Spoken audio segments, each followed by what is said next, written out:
नमस्कार, आप देख रहे हैं एचपी न्यूज उत्तर प्रदेश। गांव की हर खबर आप तक। आपके साथ मैं हूं दीप्ति। आइए देखते हैं इस वक्त की बड़ी खबरें। शाजापुर जिले में एक बेटी ने व्यक्तिगत प्रयासों से न केवल पिता के लिए ऑक्सीजन का प्रबंध किया, बल्कि अब वहां आम लोगों के लिए भी बड़ी मददगार बन गई है। लोग उसे सिलेंडर वाली बिटिया के नाम से जानने लगे हैं। कोरोना संक्रमण से हर तरफ डर का माहौल दिखाई पड़ता है। सभी यही जानना चाहते हैं कि कब तक इस महामारी से मुक्ति मिल पाएगी। इस एक वायरस ने कई परिवारों को हमेशा के लिए उजाड़ दिया। कई बच्चों के सिर से उनके माता पिता का साया उठा लिया। कोरोना की दूसरी लहर में हर रोज़ कई ऐसी कहानियां सामने आती हैं जो झकझोर कर रख देती हैं। दिन भर में कई ऐसे वीडियो और फोटो दिख जाते हैं जिन्हें देखकर हिम्मत जवाब देने लगती है, लेकिन कुछ ऐसी तस्वीर भी होती है जिन्हें देखकर आशा की एक नई किरण महसूस होती है। कुछ ऐसी ही तस्वीर शाजापुर से सामने आई है, जहाँ एक मुस्लिम लड़की ने एक अलग ही मिसाल कायम की है। यह लड़की आज घर घर जाकर लोगों को ऑक्सीजन पहुंचा रही है, जिसे आज हर कोई ऑक्सीजन वाली बिटिया कहकर पुकार रहा है। फिलहाल दूसरों की जान बचाने के लिए अर्शी की दौड़ धूप को देखते हुए लोगों ने उन्हें ऑक्सीजन वाली बिटिया कहना शुरू कर दिया है। अर्शी कहती है कि दूसरों की मदद कर उन्हें बहुत ही सुकून मिलता है। वहीं आज इस ऑक्सीजन वाली बिटिया की हर कोई जमकर सराहना कर रहा है। उसने तय किया है कि वह कोविड मरीजों के लिए ऑक्सीजन मुहैया कराएगी। ऑक्सीजन सिलेंडर के लिए होने वाली परेशानियों को अर्शी ने बहुत करीब से महसूस किया और इसीलिए उसने तय किया कि वह कोविड मरीजों के लिए ऑक्सीजन मुहैया कराएगी। इसके बाद उसके ग्रुप और फ़ोन पर जिसने भी ऑक्सीजन की ज़रूरत बताई, अर्शी ने उसकी मदद की। अर्शी ने बताया कि उसने 2 खाली सिलेंडरों की व्यवस्था की तथा शादाबाद, हरदोई, उत्तराखंड और शहर से उसने ऑक्सीजन रिफ़िल कराकर लोगों के घर तक पहुंचाना शुरू किया है। इस काम के लिए वह किसी से पैसे नहीं लेती और निःशुल्क यह मदद उपलब्ध कराती है।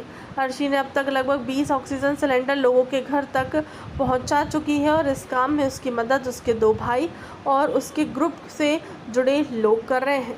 शाजापुर से संवाददाता राधा कृष्ण के साथ कैमरामैन पुष्पेंद्र दुबे की खास रिपोर्ट।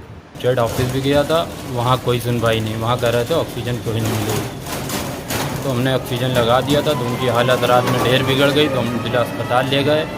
वहाँ सिलेंडर ना होने की वजह से मना कर दिया, लेकिन हमने कहा सिलेंडर हम अपना लगा लेंगे, तो उन्होंने फिर एडमिट कर लिया।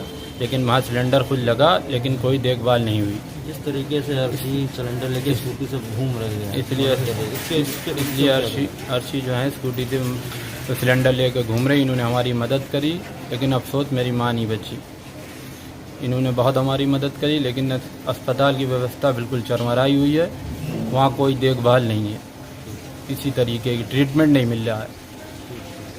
मेरे पापा की तबीयत बहुत ज़्यादा ख़राब थी, तब हमें ऑक्सीजन की ज़रूरत थी, बट ऑक्सीजन मिल नहीं रही थी। हमें काफ़ी ज़्यादा दिक्कतें हुई हैं ऑक्सीजन मिलने में। मजिस्ट्रेट के पास जब वो साइन नहीं करते थे, वहाँ पे डेली के डेली न्यू पर्चा बनवा के लाना पड़ता था। लेकिन बड़ी किल्लतों से हमें ऑक्सीजन मिली है। अगर ऑक्सीजन नहीं प्रोवाइड होती तो शायद पापा आज हम लोग के साथ में नहीं होते। लोग कह रहे हैं कि जो है ऑक्सीजन की वजह से नहीं, लोग डर की वजह से मर रहे हैं। ये बात बिल्कुल सरासर झूठ है। लोगों को ऑक्सीजन नहीं मिल पा रही है। होम इंस्टॉलेशन के लिए मतलब गवर्नमेंट ने बिल्कुल साफ मना कर रखा है कि जो भी घर पर पेशेंट है उनको ऑक्सीजन नहीं दी जाएगी। लेकिन जैसे तैसे करके हमने लगभग पापा के 8 से 10 सिलेंडर लगवाए हैं। मेरे पापा आज बिल्कुल ठीक है। मैं अब इसलिए ज़्यादा दौड़ रही हूँ कि मुझे लगता है कि शायद अगर मेरी वजह से एक भी जान बच जाएगी तो मेरा जीवन सफल हो जाएगा। बस इसीलिए मैं रोज़ के रोज़ जाती हूँ, लोगों की हेल्प करती हूँ। मेरे पास 2 सिलेंडर हैं, वो 2 सिलेंडर मैंने अभी दूसरों को दे रखे हैं। एक हदर चौकी पर रहते रेहान, उनको दिया था, उनकी मम्मी की काफ़ी कंडीशन ख़राब थी। 2 सिलेंडर मैंने रुद्रपुर से भरवाए थे, क्योंकि यहाँ पे मजिस्ट्रेट ने साफ मना कर दिया था कि होम इंस्टॉलेशन को सिलेंडर नहीं दिए जाएंगे।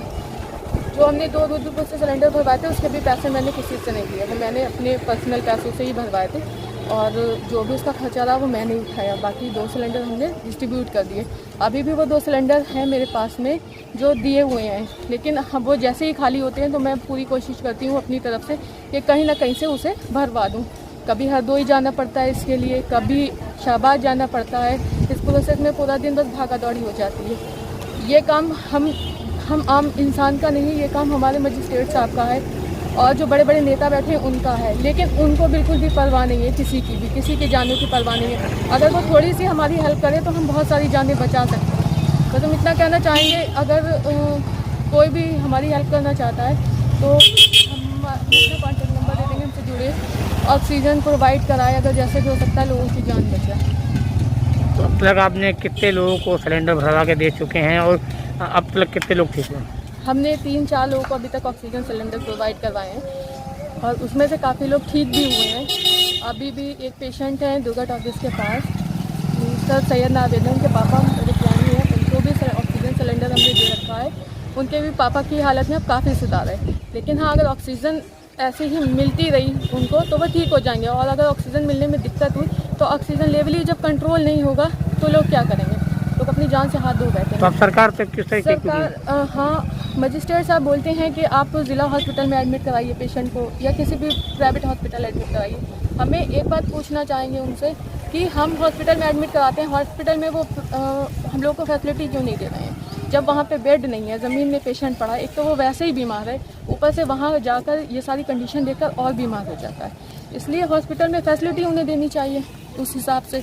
घर पे हमारा पेशेंट रहता है, हम उसमें आधे घंटे के बाद में ट्रीटमेंट देते रहते हैं, कभी उन्हें मिल्क प्रोवाइड करते हैं, कभी काढ़ा दे रहे हैं, ठीक है, लेकिन हॉस्पिटल में सारी चीज़ें नहीं होती। उन्होंने मॉर्निंग में मेडिसिन दे दी, शाम दोपहर में आएंगे आपको मेडिसिन दीजिए, डॉक्टर्स खुद ही पेशेंट से डर रहे हैं।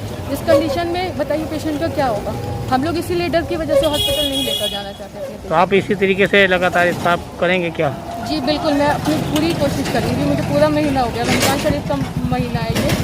हम बस अल्लाह ताला से दुआ करते हैं और पूरी कोशिश करते हैं कि मेरी वजह से अगर किसी की जान बचती है तो मैं उसके लिए पूरी तरह से तैयार हूँ। अब तक की खबरों में इतना ही। अपने क्षेत्र की तमाम छोटी बड़ी खबरों को देखने के लिए हमारे चैनल को सब्सक्राइब कर बेल आइकॉन दबाना ना भूलें। नमस्कार।